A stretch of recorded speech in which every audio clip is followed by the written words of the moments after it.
همتون قبول دارید که بارسا ستاره میسازه، رئال ستاره میخره، دورتموند ستاره رو شکوفا میکنه و تقدیم تیمای دیگه میکنه و یونایتد نمیتونه ستاره هاشو تو تیم پرورش بده.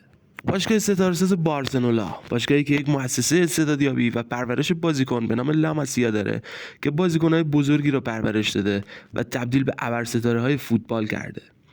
ژاوی هرناندز، آندرس اینیستا، لیونل مسی و لامین یامال از جمله این بازیکنان هستند. باشگاه رئال که ستاره‌های خوبی میخره، رئال منتظر ستاره‌ها بدرخشن و بعد روشون دست بذاره. جود بیلینگام، کیلیان امباپه، کریستیانو رونالدو و ایدن هازارد نفراتی بودن که در اوج فوتبال خودشون به رئال پیوستن. باشگاه دورتموند که ستاره میسازه ولی ستاره‌ها بهش وفادار نیستن. بازیکنایی مثل لواندوفسکی، جود بیلینگام، گوندوغان و ارلینگ هالند کسانی بودند که از دورتموند شناخته شدند و به تیم‌های بزرگتری رفتند.